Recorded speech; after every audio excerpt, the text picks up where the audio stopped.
bertemu kembali dalam agenda awal ni. Pada tahun 2007, sebuah bandar di Kansas, nama dia Greensburg, dilanda tornado dan bandar itu telah run up semua. Jadi mereka cuba untuk membina bandar tersebut semula menggunakan teknologi hijau. Semua pihak mengambil bahagian daripada pelajar sekolah menengah sampailah ke orang-orang dewasa. Mereka faham teknologi hijau itu apa dan mereka ingin memastikan bahawa rumah kediaman mereka, tempat tinggal mereka dan juga kawasan bandar mereka dipenuhi dengan bahan-bahan yang mesra alam dan juga menggunakan teknologi hijau yang terkini. Semalam Perdana Menteri menyatakan bahawa Putrajaya dan Putrajaya akan dimulakan sebagai bandar-bandar hijau di Malaysia ini. Kita tahu apakah impaknya dan bagaimanakah ini boleh dilakukan.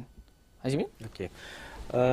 Seperti kita sedia maklum, Putrajaya, Cyberjaya is sebuah pembangunan pemandaran yang baru. Okey, ataupun kita dikenali sebagai twin city jugalah kalau kat Malaysia ni. Sebenarnya satu langkah yang agak baik kalau saya beri pandangan di sini kerana kedua-dua bandar tersebut masih baru. Okey. Dan aplikasi teknologi, kalau kita sebenarnya aplikasi teknologi hijau ni ada dua, sama ada you nak gunakan teknologi yang kita kata low tech ataupun very high tech. Okey.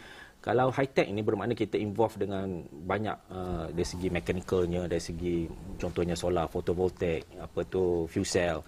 So banyak kita boleh gunakan kepada bandar-bandar barulah Putrajaya dan Cyberjaya, sebab master plan ini pun ada menyediakan prasarana-prasarana tertentu yang boleh kita tap in ataupun kita gunakan lah.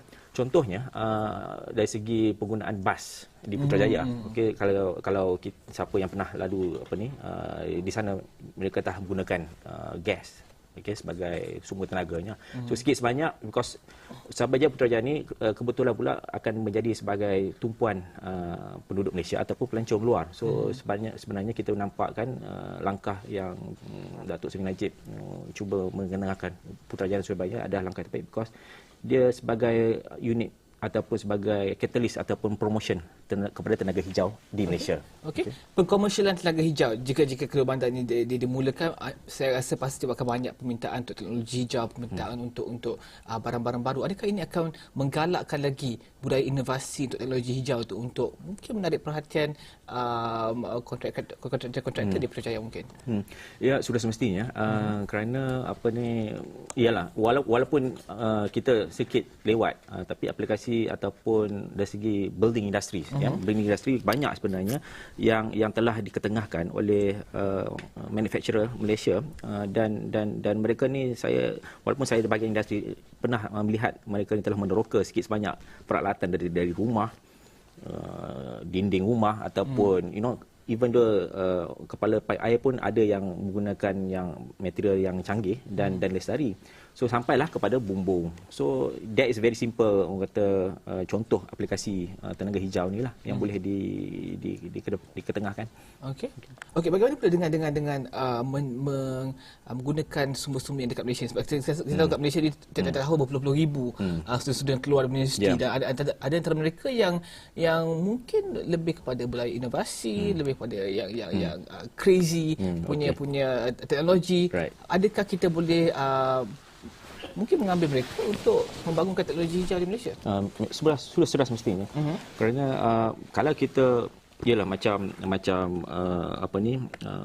kita invent satu benda yang related dengan tenaga hijau atau teknologi hijau, tapi aplikasinya kalau kita diletakkan kepada showroom ataupun condition, adakah rakyat atau adakah buyers tertarik hati untuk memilik dia?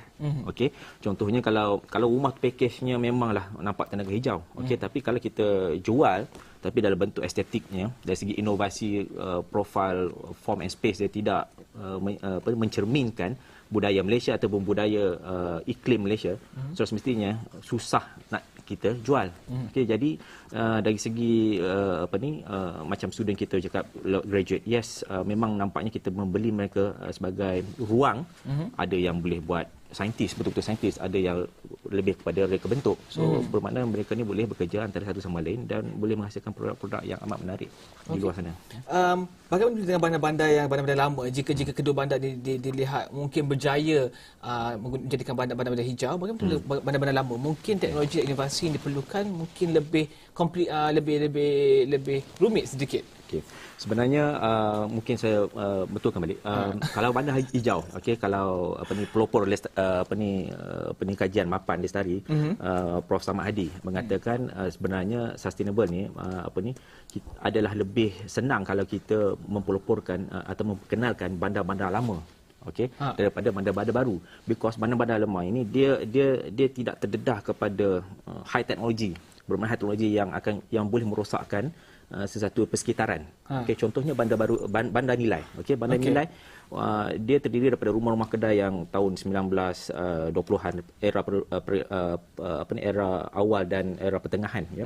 Tapi kalau kita tengokkan dari segi sumber ekonominya, masyarakatnya tetap sustainable, tetap mampu, because keadaan kelestarian, orang datang kedai, pergi beli susu, ada yang menoreh getah dan dia duduk dalam komiti yang tersendiri. Jadi kalau kita nak approach inovasi hijau tu, kita mungkin approach dari segi low tech ataupun yang walaupun low tech tapi dia still hijau, dan ini lebih murah sebenarnya compare dengan bandar-bandar baru. So bandar-bandar baru ni terlibatlah dengan infrastruktur yang lebih hebat. Sebab itulah kita memerlukan bajet yang lebih besar kepada bandar-bandar baru. Tadi Azimi mengatakan bahawa teknologi hijau ni ada yang mungkin murah, ada yang mahal. Adakah ini cabaran untuk memastikan bahawa inovasi dan teknologi ini akan terus berkembang? Ya, itulah dia punya rules, ya. Memang ada kita panggil yang low punya approach, kalau kita patent, okay, that's where actually kerajaan akan dapat income, because kita boleh pegang upright. Kalau yang inovasi yang sekecil-kecil macam pintu ataupun tingkap yang tadi, dia nampak simple tapi ada mekanisme yang membenarkan angin masuk ataupun pengudaraan angin selesa, dan itu sebenarnya walaupun harganya rendah tapi nilai inovasinya tinggi dan still dalam lingkungan teknologi hijau. Okey, kita akan berehat sekejap. Lepas ni nak bincang tentang Pusat Teknologi Hijau Nasional, apakah peranan pusat tersebut, dan mungkin Malaysia boleh mengambil peluang krisis ekonomi ini untuk bergerak ke hadapan dan mungkin menjadi pemimpin dalam pembangunan teknologi hijau di Asia Tenggara mungkin. Teruskan perbincangan dalam agenda awal ini sebentar lagi.